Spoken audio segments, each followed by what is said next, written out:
All right. It says right there on my screen, you are live. Whew, I'm relieved. That's good to know. That's a good thing. Whew. How about on your end? Are you feeling alive over there? Yeah, okay. I Okay. mean, now that I see this little red box that says that this is the case, I am now sure. Got that I'm affirmation. sure. You're good to go. Yeah. So, for those who are tuning in for the first time, this is Leadership 2.0, episode 8. This is kind of a second round of leadership talks with us.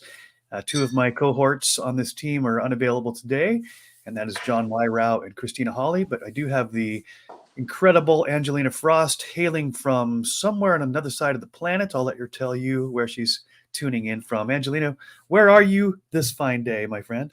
This fine day, I am outside the fine city of Buenos Aires, Argentina.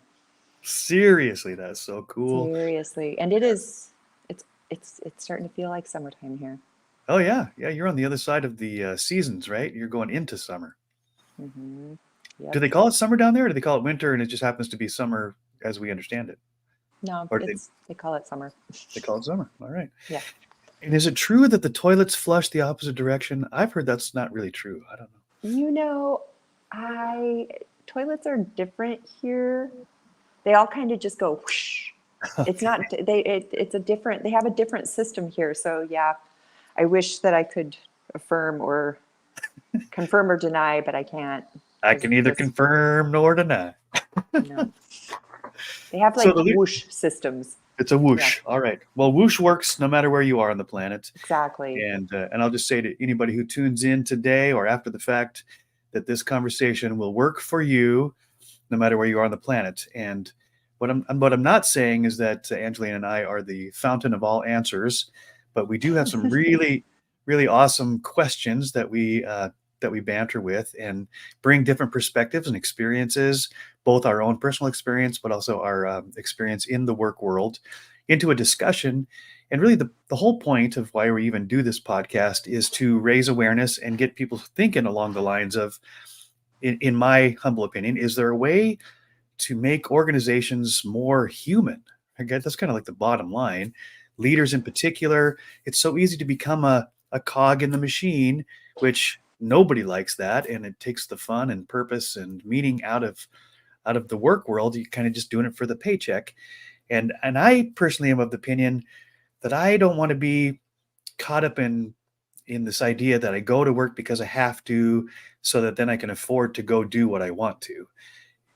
I think that with some intention and some choices and some education and some application, that we can actually bring life back into the work world and help transform it from an organization to an organism, because it's made out of human beings, right? Hmm. I Yes. love your wordplay so much. It's fun. It's Very play. good. As you know, play is my favorite acronym, and that'll be another Hmm. topic for another day. But today this is a relevant topic not just for 2023, but this is a topic that's been a hot button in the work world for a while now. I think you could probably say for generations, although it's shifting a bit. And that is, what is work-life balance? I hear people banter this around a lot, work-life balance, and of late with the millennials, they're not so interested in work-life balance because that's like an even exchange.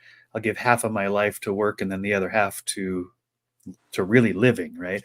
And so the kind of the words that I hear now in this dialogue is, rather than work-life balance, is there a way to have work-life integration, and or I would say work-life harmony? So we're going to talk a little bit about this at length, and what we've seen, what we've experienced, ideas that come up, that bubble up in this conversation. But let's just establish for the audience, what do you think of, Angelina, when you think of work-life balance? What's the picture in your mind that would be, what do you think people are talking about when that topic comes up from your experience? Well, I know that when I first started considering it for myself, the very vivid visual that I got was me having one foot on one side of a teeter totter and the other foot on the other side of the teeter totter, Yeah. and trying to figure out how to keep both ends from hitting the ground somehow, or trying to figure out how to live my life with it being okay with one foot was down and then the other foot was down. But neither one of those were particularly appealing to me. Both of them felt like they were a tremendous expenditure of energy for Yeah. me. Yes, Yeah. that's really good. Yeah, and so I grew up in a household where my dad was a workaholic, but interestingly enough, the more I understand my dad now, I realize it wasn't because any other reason than he knew that he had to work a certain number of hours in order to provide for his family. That was his number one purpose. And so my dad's generation in particular, they didn't talk a lot about work-life balance because they just knew you go to work and you work hard and you get your paycheck and you come and you provide for your family. That's just expected. So there wasn't an expectation that work itself was going to be fulfilling or particularly fun. Or, a lot of people now are talking about pursue your bliss, and if you're not doing what you love, then go do what you love instead of loving what you do. That's a whole nother conversation, which we might actually dig into that here in a little bit. But I think as the mind shift, the mind shift is happening between one generation to the next. I hear John Wyrau, who's one of our group, and his generation talking a lot about they're not willing to trade dollars for life anymore. You can't entice them with a paycheck or benefits or a big office or the great parking spot. They're like, that's not a good trade. That's not a good return on the investment of my time anymore. And that leaves organizations that have been around for a while, corporations, at kind of a crossroads here. How do we attract and keep talent in a generation who isn't wired like the previous generation, where they're not willing to sacrifice life for work anymore? Did you just ask me a question? I didn't, but I did Oh, leave okay. an opening here. No, I didn't. I just paused. So one of the things that it brings to mind is this, I know that the generation that raised ours, that the idea of a solid work ethic was really important. Yeah. And and this isn't to say that it isn't important, but what that means now is different. It's different than it was for, because as you pointed to, there was a time when people were satisfied with trading their only non-renewable resource, which is their time, Yeah. for dollars. And that right there, I think, is at least, if not the primary, a very powerful delineating distinction between our generation and the ones that preceded ours, and the generations that are coming up now, that are really they're the ones that are the workforce. So really, without them, the leaders of those workforces got nothing, right?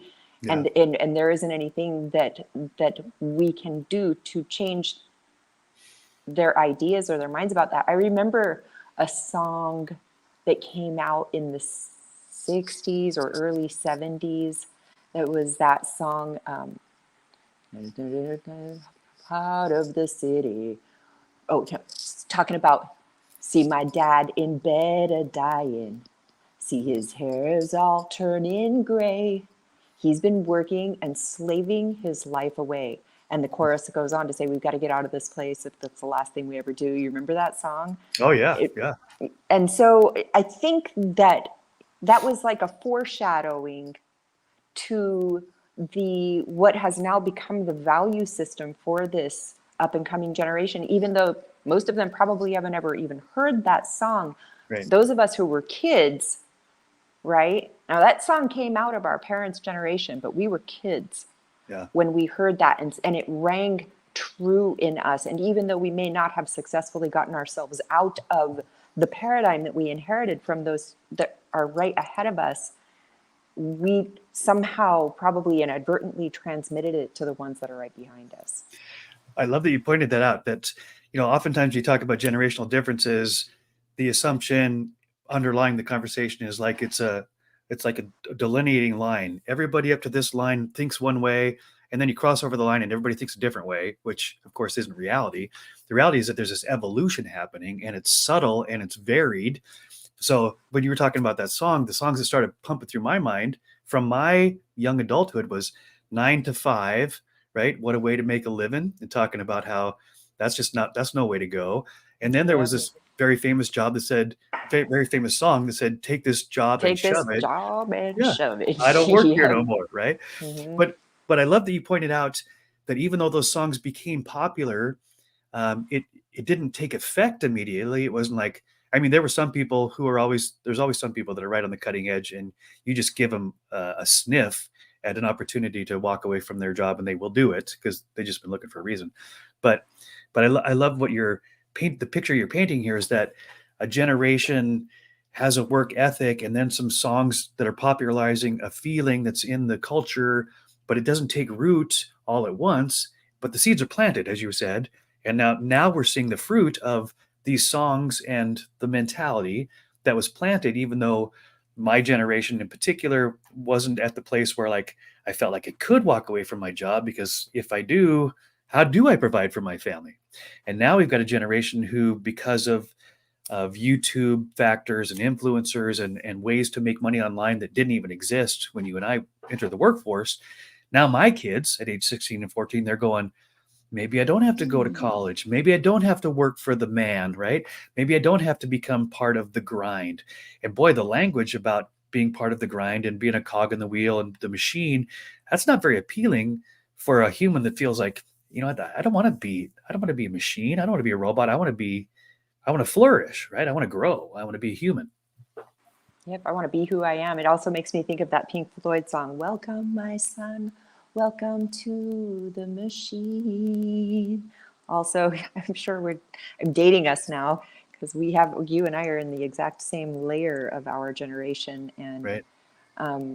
and these are the kinds of songs that I know absolutely impacted how I felt and thought about work. And also, being a mom, I come fully loaded with a different program than a dad would, Yeah. right? Right. Especially in our generation, even though those roles are and have been changing for a while, I was still very much, even though, I was raised during the movement of women's empowerment, right? Where women are taking a stand and they're doing it all. And I can remember that commercial, I can bring home the bacon, fry it up in Right a up in the pan. pan, That's right. right? Never let you So forget that you're a man. exactly. So that was also setting me up for this idea that I had to do it all, and I did, right? And I worked really hard to do it, to the point that at a certain point, my literally my brain, my body, everything broke down. Like I had burnout on like steroids, and I was only 33 years old.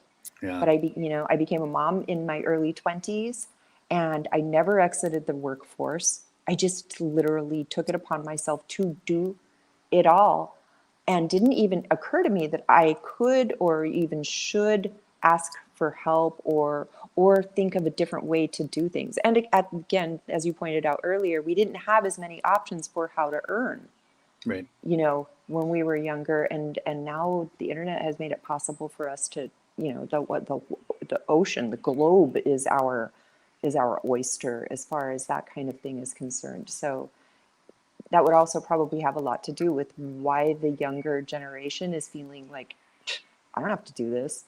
Right. If this isn't satisfying my soul, if I don't get to be my full self and bring everything that I know, and if I'm not free to create, if I'm not free to be innovative, if I'm going to be continuously scrutinized and criticized, I don't need this, right? Right. They're just Yeah. like, because they know they have options.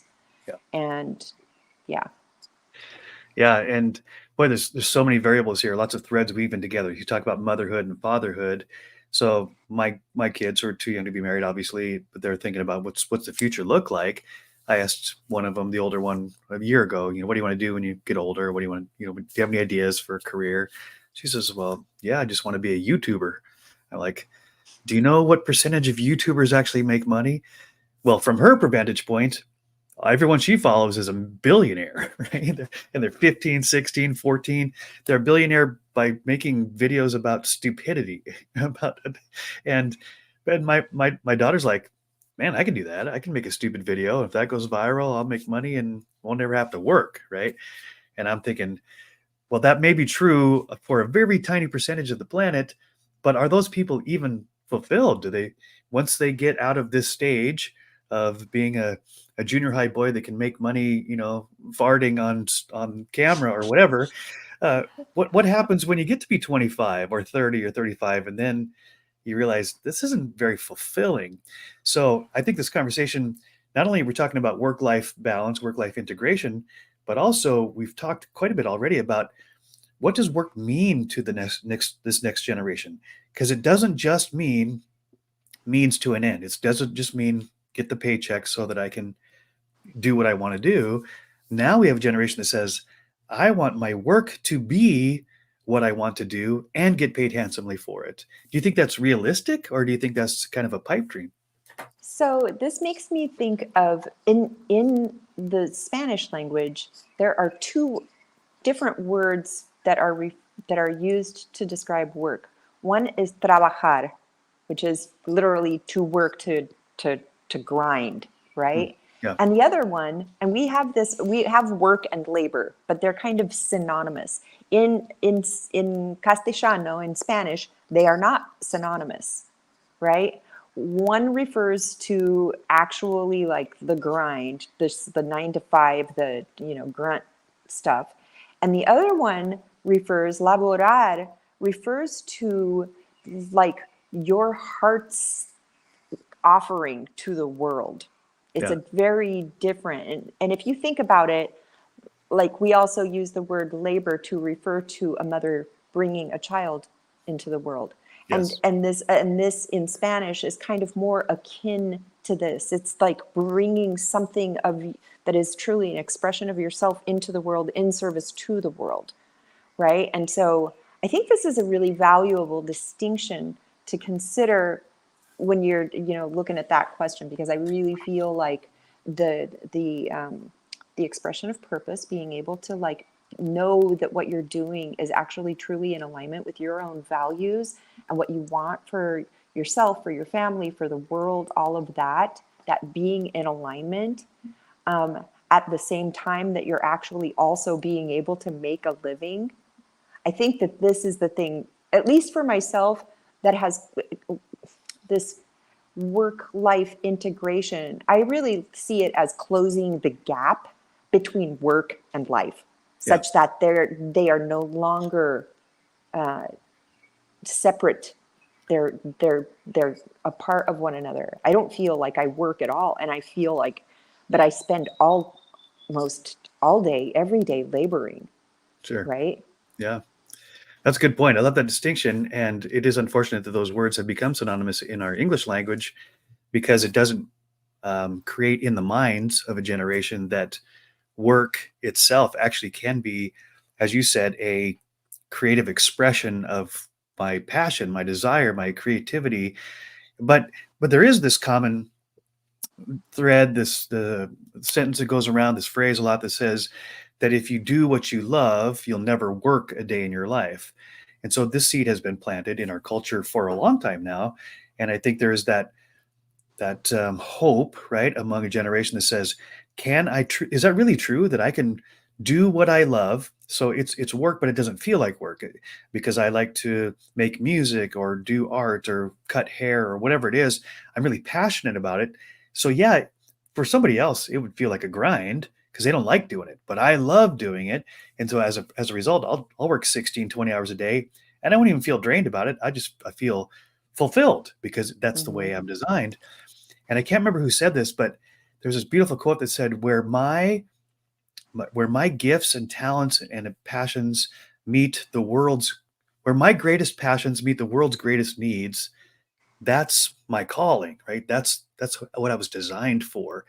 And I think there is a great sweet spot there, this invitation that, hey, I'm designed in a very unique way with my combination of gifts, talents, abilities, expertise, education, and somehow I can let that all out into a place where somebody needs what I have to give, and that's going to be fulfilling on both ends. That's a win-win. Absolutely. And it's a way more sustainable approach to. So, the focus of my practice is helping people to either avoid or recover from burnout and overload. Mm, And where does that come from? It's really when there is a gap between work and life, where there isn't any conscious understanding of how this thing that I'm doing, this way that I'm spending this time, and this way that I'm making a living, how is it, if it is, in service to the fulfillment of my own heart's objectives and desires for it, when I think about like each of us being a unique puzzle piece, right, right. in the world that is essential to the world, the puzzle that is the world, or the tapestry, or however you want to look at it. You know, we could be a fiber in the tapestry, or we could be a piece in the puzzle. But if we aren't cognizant, conscious in our own self of the shape of our own puzzle piece and how it is fulfilling its purpose, right? If we aren't even conscious of that, then we can't actually reap the benefit, even if it is actually occurring, Mm, right? So yeah. that's a big important piece of the way Awareness. that Yeah. it's a huge awareness, because if it's missing, then the experience of satisfaction and fulfillment are missing, even if you are in the right job, Wow. That's fascinating. I right? love that. I love what you just said, because I could actually be doing what I'm wired for, meeting someone's need, but if I'm unaware of it, I won't feel, I won't experience that fulfillment and that purpose. And that, so this is a great segue here. So let's transition to speaking to leaders. And I got to tell you, I feel very passionate and compassionate towards leaders who not only are they dealing with their own work-life balance or integration, right? Because there's more demanded of them, and they have families, they have lives, they have hobbies, they have lots of creative things they want to do outside the work. And not only do they have to manage their own, now they have to manage that same tension, that dynamic that's in everybody that they are leading. Might be a small team to a huge organization, but that's a huge burden, right? For a leader, one, to figure out how does work and life integrate in my life in a way that's healthy, both for the organization that I work for and for my family and my friends and all the stuff that's outside of my organization. And how do I model that and um, provide that opportunity for a whole bunch of other people who are wrestling with that exact same tension in their own life? Have you addressed that in your practice? Absolutely. Yeah, And it's funny because it's so the models that we've inherited for leadership are really quite synonymous more with authoritarianism. sure. So unless a leader has actually undergone his own journey, his own personal discovery of what purpose is for him or her, and how it has already been expressing itself in their lives, and they are conscious of it and reaping the benefits of this consciousness. Unless this, then a few conditions will prevail. One is that they will have a very challenging time calling forth the leadership of those that they are leading, which means that they will also have a difficult time accessing the full spectrum of each of those individuals as far as what they have to offer. And I mentioned this earlier with regard to their innovation, their own experience in life, their willingness to experiment and try. And because that authoritarian model is kind of the predominant model that's still, it's changing. It is Great. absolutely changing, but it's still, for a lot of people, it's still kind of just the model that they're running on. They don't know how to the old model requires that you have to take on a lot more work than necessary, expend a lot more energy, and you may or may not get the results that you're looking for just because there are a few pieces missing Mm. that have to do really with dealing, it's like with the people in a way that is conducive to them wanting to serve you, Yeah. wanting to please you, right? Right. And authoritarianism does not work with the generations that are coming up behind us. You're not going to tell them what to do, Right. right? You're Yeah. either going to make a place where they can bring their gifts to bear and shine, right? Because that's what everybody wants to do. Everybody wants to know that their greatness, that their shine, that their uniqueness is welcome. That's Yeah. not just the people in your teams, that's literally true for every single one of us, Yes. even at work, right? Right. Yeah. And so, yeah, I deal with that a lot. Yeah. So here's some real life examples. I work at a university, and not too many years ago, I think it was right before COVID came down, there was a department on campus where they mostly hire college kids right out of college, many of them graduates from the university where we work.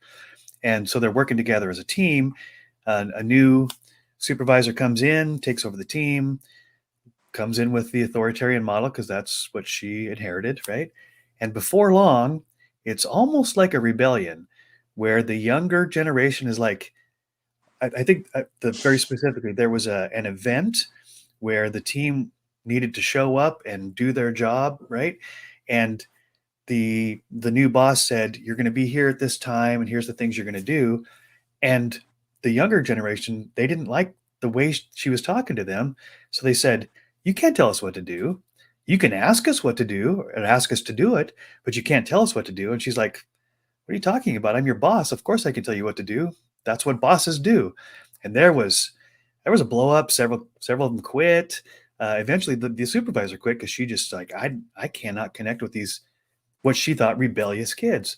Well, I don't think necessarily they were trying to be rebellious, but they were coming from a different paradigm that says, "Hey, I'm part of the team here, and so I want my opinion and my input. I want to be invited in." And I mean, this doesn't always work in every situation, of course, but it does illustrate the mindset that we're dealing with a generation who's like, "You're not the boss of me, even though you are the boss of me." And that's a really interesting tension that's Well, happening. what it reflects is the actual evolution that has occurred.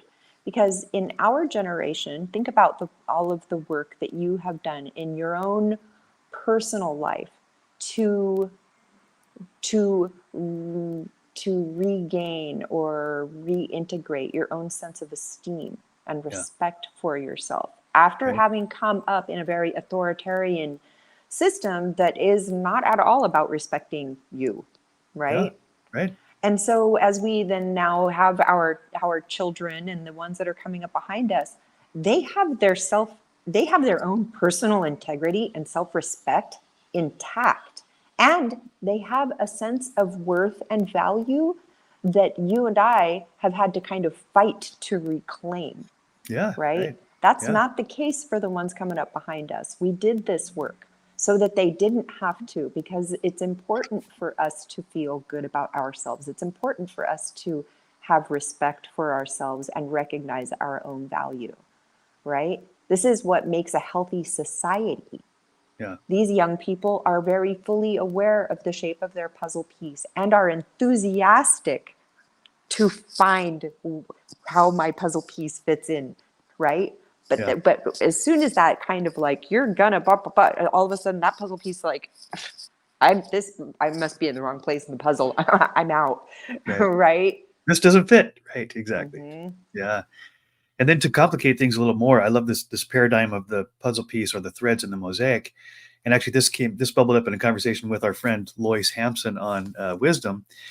She was talking about this same idea, and suddenly this picture came in my mind that there was like these two scenes in my mind, and in one scene, like a split screen in my mind's eye, in one screen it was this beautiful mosaic made out of glass, all these different shapes and colors and sizes and textures, and I could tell, like I got this indication of this little orange hexagon with a pebbly surface. That was me in the beautiful mosaic, and I'm like, oh, I fit right in, and it's pretty, and it makes sense, right?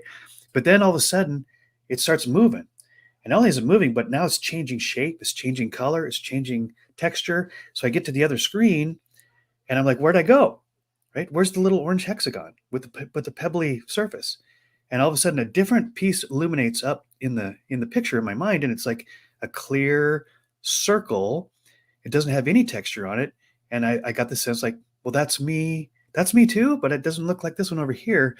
And it came to me like an epiphany almost, that not only are we a mosaic or a tapestry, but we're in motion, because we're growing, we're changing, we're experimenting, and we're finding what it is that how we really made, and we're learning, we're growing. So in any given moment, I might be a orange hexagon with a pebbly surface because that fits in that moment, but then that moment's gone, and it's like a kaleidoscope, and all the pieces of glass, they just go flying around in space, and then all of a sudden it's a whole new pattern, and it's beautiful.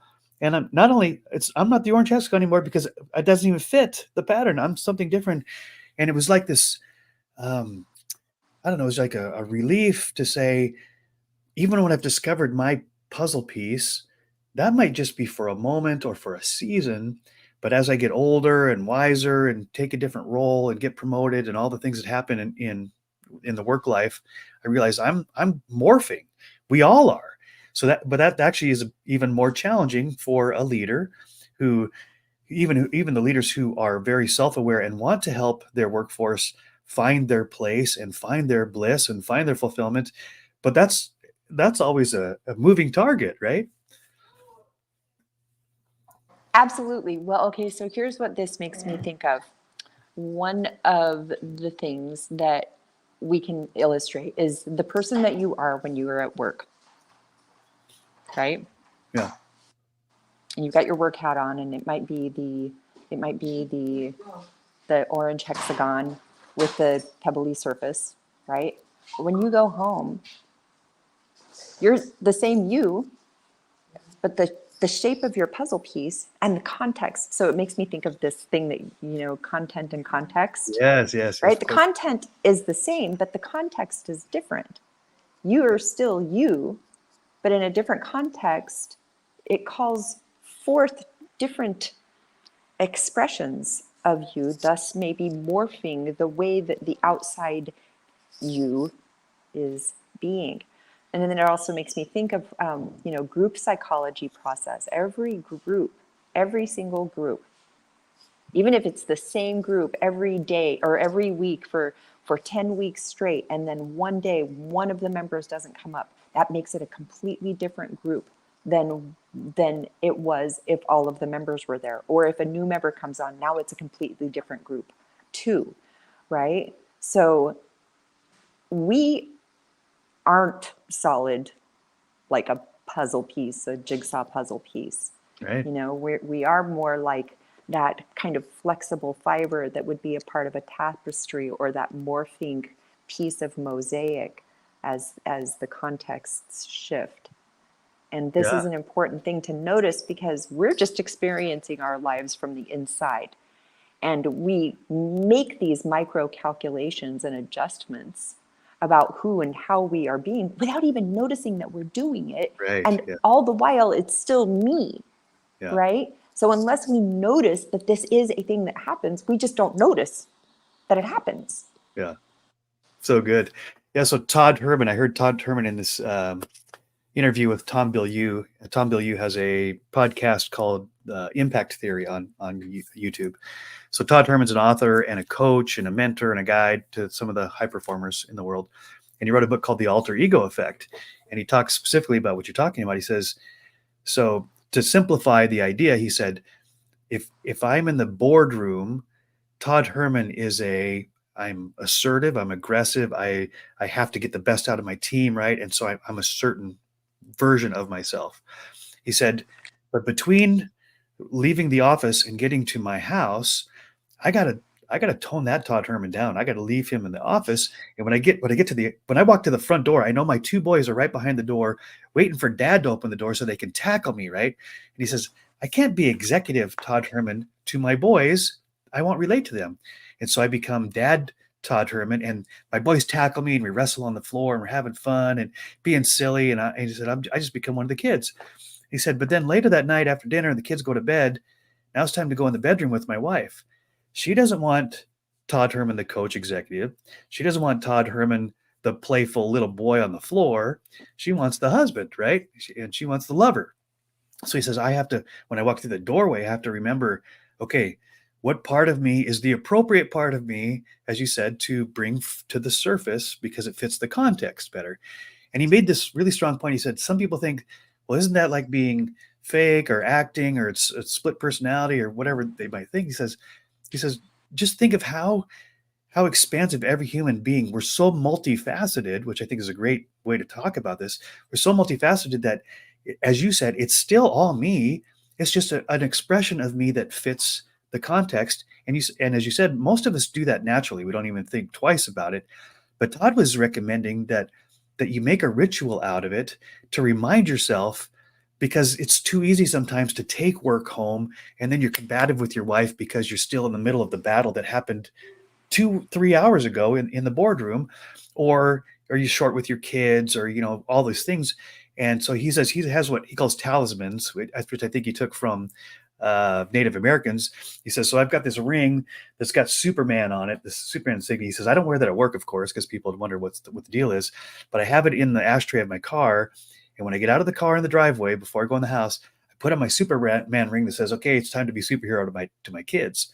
He says, but before I go in the bedroom that night, I take the Superman ring off, right? And I put on something else. I forget what it was, but he had these. His fine lingerie. It could be, right. I won't speak for God, but he had this brilliant rituals that he kind of built into his day to remind him, like a physical reminder. Hey, this is time to bring out the best in me for this context, and it allowed him to be that mosaic in motion. That as the kaleidoscope of time is turning, well, rather than resist that change, go with that flow and say, okay, let's find the facet of me that fits this mosaic in this particular moment.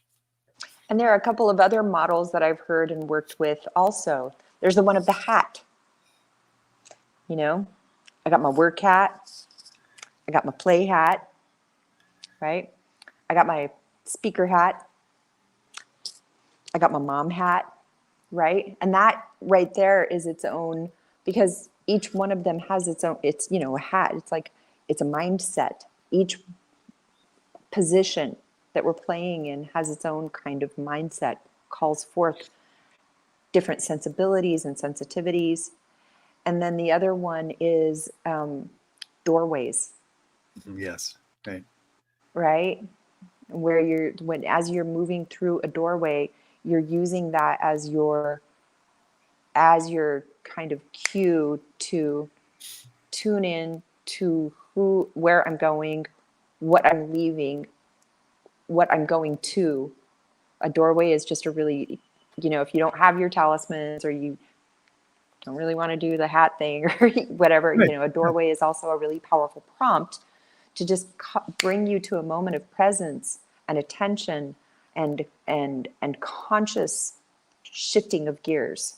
Yeah, I love that. Yeah, Brendan Burchard, who I listen to regularly, talks about how he has made it a habit. Every time he goes through a doorway, he's got this little mantra. He said at first he would actually, in his house, he would put sticky notes on every threshold so that it would tell him on the sticky note what he wanted to remember to do when he walked through the doorway. He said after a little while, you get conditioned to do that. And I forget exactly what his words are, but the basic idea is that I want to summon the best possible me for this next room that I'm stepping into. And it's metaphorical, of course, but as you said, it's conscious awareness that just going with the flow, which you hear this language a lot, that doesn't always work if you're not aware of, where is the river at this given moment. Sometimes the rapids require that you paddle. I've been on rivers growing up in Montana where the guide says, hey, right now you can relax and nothing's going to happen. It's fun. Just, paddle around, swim if you want. But the rapids are coming. And when I tell you, paddle hard left, don't question it. Do that. Why? Because I'm your guide, I'm your boss, and you have to do what I'm saying. No, because it's going to save your life. Right. And I think this is part of this whole discussion as how do we help a generation come into a workforce to understand that they are multifaceted, because I think there's sort of an assumption, maybe a false narrative that's being taught to them that, well, whatever I feel in this moment is my truth. And so I should be able to express it in any context, even if the context doesn't require that or it isn't appropriate. But I think there's this sense of, well, it's not true. It's not authentic. It's, that's not who I am. And I would like to help, be part of the discussion to help this next generation say, well, maybe it is who you are. It's just one facet of who you are, and summon the best of who you are that's appropriate for that context. Does that make sense? Right. It's about being in this now, and that go with the flow mentality, I think, is, I don't think that people realize that actually requires pristine presence. Like really, like your concentration, your attention is concentrated in this now. Right? That's really what it is that causes real flow, what is true flow, to not only be experienced, but for you to be able to consciously work with it. It's not drifting, which is a thing that I think is more like Yes. what people are, right? So going with the flow does not equal drifting, right? Going with the flow means you're present, just like on that river, on the, Whitewater River rafting Yeah. boat, because I've been there. And so, and then as far as, there is, I am sad, I am angry, I am happy, I am frustrated, right? There is kind of woven into the way that we are express and communicate about emotion that is very, very inaccurate. Because the reality is, I am having a feeling. Right. And this, it's, that young people are wanting to stay true and genuine to themselves when they're actually having an emotional experience is an indication of our evolution as a society, and this is a good thing. However, what they've inherited from our generations and those prior is that we don't have a language really yet for how to communicate in an honest way about our emotional experience, number one. And number two, when we're having a hard feeling, that's really nobody else's business but ours. And it isn't yet being modeled for our young people how to constructively, first of all, process a hard feeling by getting really present with themselves, fully sensing it, and allowing the fullness of the hard feeling to completely pass through their system so that they can come back to the table after that 8 minutes max it Right. might take Right. to Yeah. actually feel through, right? To come back Yeah. to the table and communicate constructively about what they just experienced with openness and curiosity, right? Yeah. That thing that just happened, and then there was this thing that was said, and I noticed you didn't actually give me credit for the thing that, and that, that really hurt my feelings. And so I had to take myself away and have my hard feeling, and now I'm here to communicate with you from a non-charged place about what I just experienced, and be curious about, well, did that really happen, or did you have any intention behind that, or did you just forget, or I'm here, right? And this is what it is to truly be genuine and present with ourselves. But right now, like I said, this is the stuff that I really show people, any people, right? But certainly leaders are, it's good for them to understand and develop this skill for themselves so that they themselves can model effective communication when it comes to having a hard feeling. Yeah. Yeah. So you're talking emotional intelligence language here, and the four basic tenets of emotional intelligence is self-awareness, self-management, we're talking about the emotions, and then awareness of others, social awareness, and social management.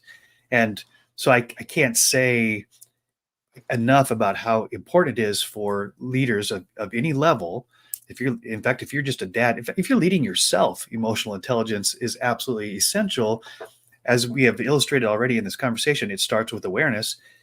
Awareness is always the gateway to any change, because if you're not aware of an issue, then there's no way you'll ever change it, because it doesn't exist in your mind. So awareness is always the gateway. But I love this progression in emotional intelligence, because the awareness has to start with me, and I have to learn how to manage my own emotional roller coaster and milieu and confusion and clarity and all that kind of stuff, I really have to understand how that is working in me before I could ever model it and or teach it to somebody, right? So I can't think of anything that's probably more valuable to a leader, no matter what the issue is that we're talking about. Today we're talking about work-life balance, but emotional intelligence informs that, right? That if a leader Absolutely. is aware of the tension and that dynamic and the integration of work and life, and they feel that and they manage that well in themselves, then they have a better opportunity to be able to recognize that in the people that they lead, and to both model and help them, each individual, through that same tension that they're trying to figure out what's going on here. Why does this feel so icky sometimes, right? Right. And you were saying, especially any leader, actually any preschooler, Right. Oh yeah. Good point. right? Yeah. Because if you think about it, if we lived in a world where the parents and the teachers were already really well equipped with preserving the emotional intelligence that we're born with, right? Because we're all born knowing how to have a hard feeling. We know how to do it We coming express out. it very well as babies. It's really true, and we Yeah. don't hang on to any of it, Right. right? And we don't Changes judge it, change in seconds. Yeah, for sure. and we don't care about the name of it is, Right. and we don't care about why it's happening, and we don't judge ourselves for it happening. Or so these are all things that we learn, but we could actually just as easily be supporting our tiny ones in preschool with a language and with actual super, super simple, because that's the thing about this, is that the practices for how to actually acquire, cultivate emotional intelligence are silly simple. We have everything. We're fully equipped with everything that we need to start using it immediately. And it's stuff that, even though in the beginning it takes practice to remember to use, if we grow up never forgetting, inside of one generation, we would be living in a very, very different world.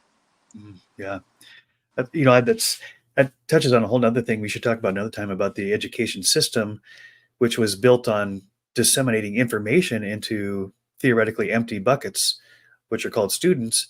But students now have access to the same information that the teachers. So now education's got to make a shift towards the emotional intelligence and how to use this information for creative problem solving, et cetera, because there's there's really no motivation or no sense in spending 7, 8 hours a day telling kids what they have access to in the palm of their hands at any given moment. Yeah, I would But love to get into that conversation, yeah. because that purpose piece is actually a really important piece that kind of comes out in that conversation. So you just let me know and I'll be there. Okay, we'll get there. All right, we got about 13 minutes. And so here's what I want to introduce right in the conversation is, as a musician, I often think in terms of musical relationships and how does that metaphor apply to human relationships, and especially in the workforce. And so I have heard lots of conversations about work-life balance versus work-life integration. And I like those words. And I do want to highlight something you said a couple times really brilliantly today, is that we don't have a language for it. And so part of what we're doing right here is creating a language to help us process what's going on inside, which is kind of a swirly, nebulous uncertainty.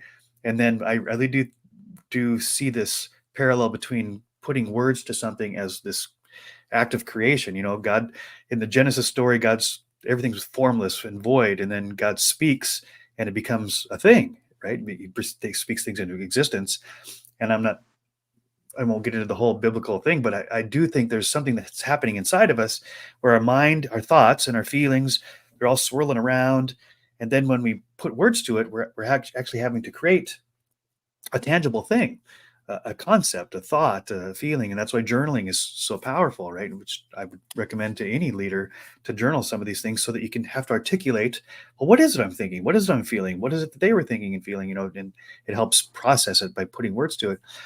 But a word that came up for me because of my musician background is work-life balance to me wasn't working because balance, as you said so clearly on the teeter-totter, it's not fun no matter what you do. And even if you find balance, like you got one foot on both sides and it's static, well, that takes the fun out of it, right? A teeter-totter wasn't made to sit still. A teeter-totter was made for a ride. That's where the enjoyment comes. So I'm like, that doesn't work for me. And then the integration, I love integration because I do think many of the issues that we face in our entire life is because of separation and division. And we can get into that a whole nother time. But the word I want to introduce now in this part of the conversation is work-life harmony, which is built right into the title here. And harmony to me makes so much sense as a musician because like when I play the guitar or the piano, first of all, each note has to be in tune to itself, right? And if you've ever seen a piano tuner, they take hours and they're just doing these slight adjustments on every string to get it so that it vibrates at the exact proper frequency for that string. So a string can actually be out of tune with itself. There's that self-awareness piece and self-management. And then you add all the other strings to a guitar or a violin or to a piano that has 88 keys, and each key has more than one string, by the way. There's lots of strings in a piano. And if each string is all tuned up to its own frequency, then when you play more than one note, there's harmony between these two strings. Not unison, right? In the piano, you can't play, there's only one key that's middle C. There's not two. So you're not asking everybody to play middle C.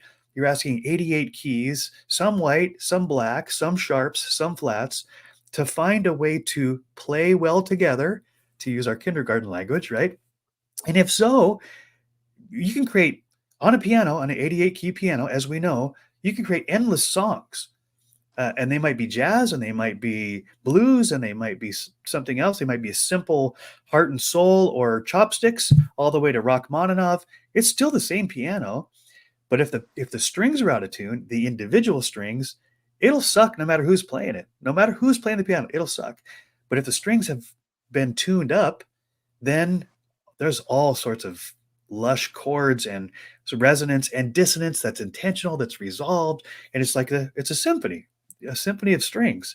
And I'm like, that's just such a great metaphor for me when I think of leadership and organizations, that if we can make sure that our lives are tuned up as best we can, and sometimes that requires submitting humbly to a tuner, right? And the tuner might be someone that's a mentor or a guide or a therapist or a coach, so that it helps us get tuned up, because you can't always, strings don't tune themselves. But then be a part of the system that helps everybody else get aligned and in the right vibration and frequency, so that they're playing their note precisely, but they're playing well together, so that we're creating music all the time. And that is really in flow, because music That is is really in always flow. in flow, right? That is really in flow. And again, this is a great illustration for how you have to be present. You can't be daydreaming and kind of like playing the piano and making it sound good. You've got to be there. And it's the same thing if you were, singing in a barbershop quartet, Right. Yep. right? And it's not about any individual in the quartet metaphor. It's not about any individual just singing one note perfectly all the time. It's about singing all of their notes, but they have to be listening, which Yes. requires presence, Right. right? But the interesting thing about this is that this flow state that isn't drifting, that isn't daydreaming, this flow state actually amplifies itself. Right. Because when that harmony starts to happen, like there's nothing more fun for me than being a part of a duet or a triad or a quartet, because what the piece itself, the container, right? The mission, as it were, Yeah. if a song were a mission, right? Right. It carries us. It actually calls the notes forth that we're supposed to be hitting, that are harmonious notes, Right. right? Yeah. It actually isn't. It's not hard. It actually becomes not only easy but tremendously fulfilling and a lot Right. more fun. It Yes. actually feeds you. you know? 100%. Yeah. Yeah. So to go back to we were talking about work before, work versus labor. In order for me to become a decent piano player or guitar player or trumpet player, and I play all those instruments, some better than others, it took time, energy, effort, attention, all the things we're talking about. And that's true of almost anything that you want to accomplish in life. You don't start out as an expert, right? You start out as a Padawan, to use a Star Wars theme, so that you have your Obi-Wan and you have your Yoda teaching you how to control those impulses if you're Luke Skywalker that wants to go save the princess right now. And Yoda, who's the wise one, says, "You're not ready yet. You're not ready yet." Luke's like, "Yes, I am. I'm going to go. I'm going to go." "You're not ready yet," because hasn't learned to control the impulses in themselves. And I think Star Wars is so popular. I just love that. I love to throw that out there into the mix for leaders to say, hey, sometimes you are the Obi-Wan or the Yoda in this situation because of your leadership position. But you're also a Padawan too, because you're still learning how to control your own impulses that will easily, screw up the mission, as you said.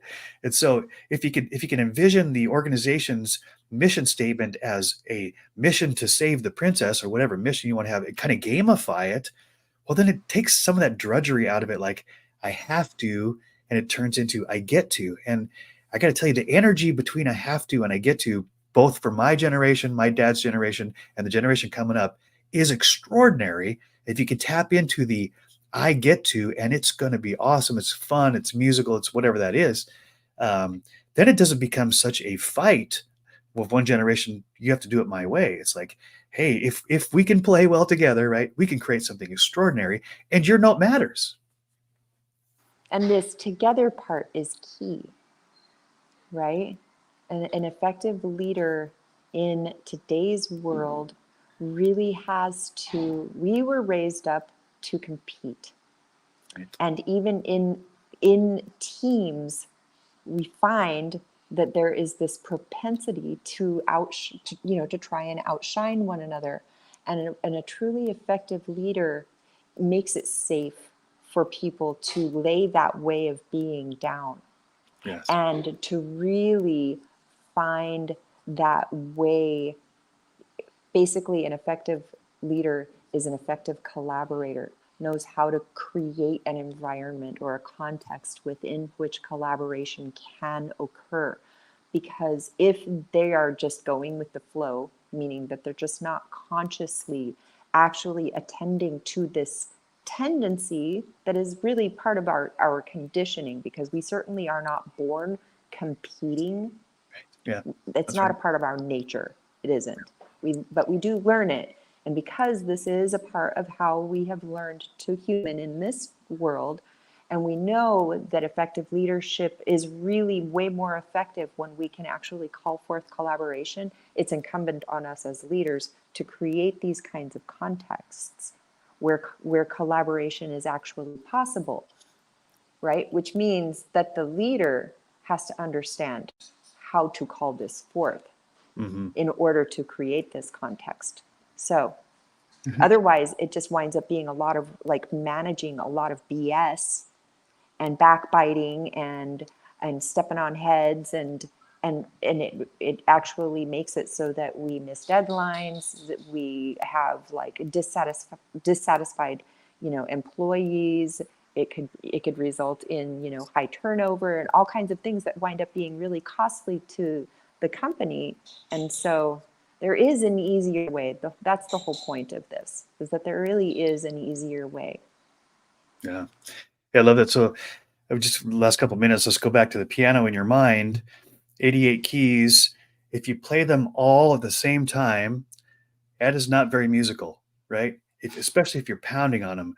And I just, as you were describing that last scenario, I was thinking, in this competitive society, we want our note to be heard and our note to be recognized and rewarded. But if everybody's wanting to be heard all the time, it's like playing all the keys on the piano simultaneously. It's not musical. It's not musical. And so this idea of harmony works so well for me, that we want harmonious organizations, harmonious relationships. But what that means is sometimes a lot of the keys aren't being played. But that doesn't mean they're less important. That just means the timing isn't right. and helping, I think as a leader, helping the team members, the keys on my piano of the organization that I'm the pianist, is making sure that everybody knows that some notes will be played more. And that's part of the song that we are creating. That doesn't make the notes that aren't being played as often or as loud any less important. Every note is important in the proper timing. And that's why I think balance is a bit of a limiting idea, because balance kind of says everybody's equal, everybody's even. And I understand the need for equality. I'm not saying anything against that, but I'm saying that the way organizations, which are organisms, work, because we're humans, is that we each have a turn when it's time for us to play. And I know as a trumpet player, there are pieces of orchestra where I would have to count for 104 bars before I came in. And I'm thinking, why am I here? I'm just sitting in my chair counting bars. I'm picking my nose, and I am letting my mind wander, as you were saying. And suddenly it dawns on me, what measure am I on? Because when I get to 104, I have to play in tune and on time. Otherwise, I'm screwing up the whole orchestra. And I just let that metaphor, works so well, because there's a lot of times when what I'm doing in the organization, it isn't recognized, it isn't celebrated, it isn't out front, right? But that doesn't mean it's any less important.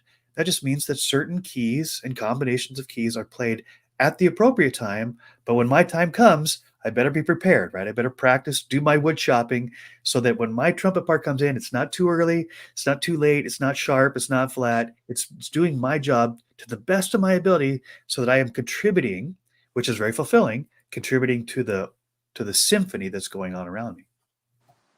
Yep, absolutely. It's such a great metaphor. I love that we brought it around to this harmony piece.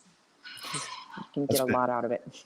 Great conversation. And by the way, just let's throw this out for you to think about, those of you that have tuned in, is that every stringed instrument, the strings are in tension, right? If in a guitar, if you don't put enough tension on the string, then it's flat and kind of floppy and useless. If you put too much tension on a string, it's sharp and eventually it will snap.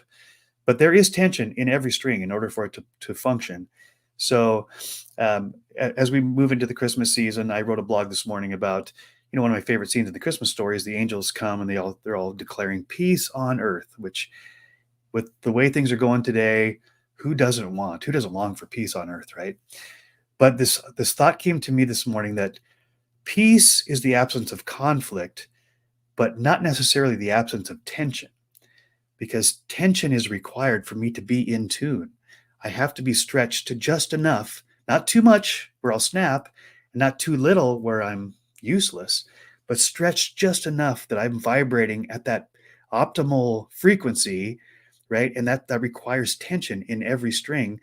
And so I think the reason that came up, I think, is so that we don't think that peace on earth means that there's never any tension. Our whole universe is based on relationships and tension between them. But rather than the tension leading to conflict, realize that the tension is the way that we provide relationship with others so that we can make music together. And yes, it's a little uncomfortable at times, but that doesn't mean that it's a bad thing, right? That tension actually is what makes our muscles work. It makes bridges work. It makes buildings work. It's what keeps the stars in the right spot in the sky. So I would just wish for all of us that we become peacemakers, we become peacekeepers in ourselves, in our families, in our workplace, but understand that the dynamic tension that's built into our universe is there for a purpose, and the stretching actually causes us to grow. And that if there were no tension, there would be no motivation to learn, to proceed, to progress. And that if we can just imagine ourselves as a string on a guitar or a violin or the string in the piano, realize I'm being stretched, but I'm being stretched into tune, not out of tune, if I am aware of the contribution that I have to the whole. So thank you, Angelina, so much for your time, your energy, your attention, and also your brilliant additions to this conversation based on your own experience internally and externally. I just think this has been a fabulous conversation. I've enjoyed it immensely.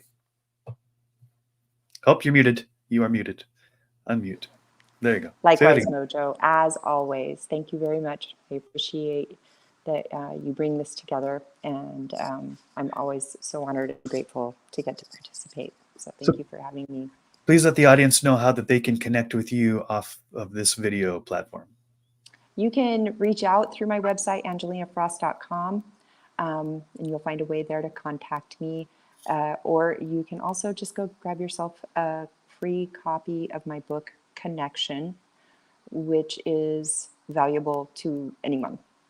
Absolutely, especially in these days and times. Yeah. Yep. Thank you.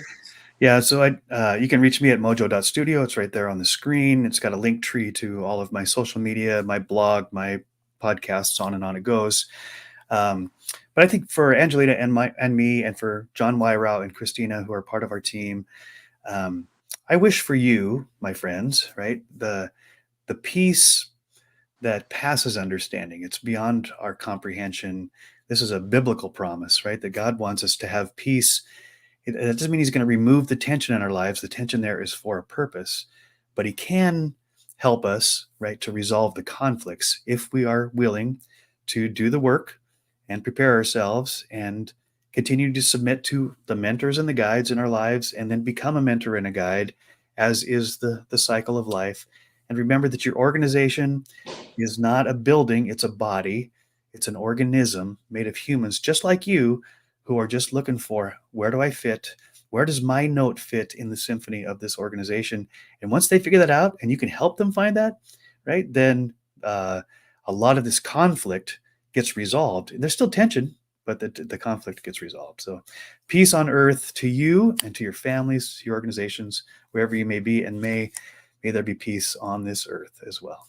Bless you all. Merry Christmas. Let it be so. Happy holidays. Peace out.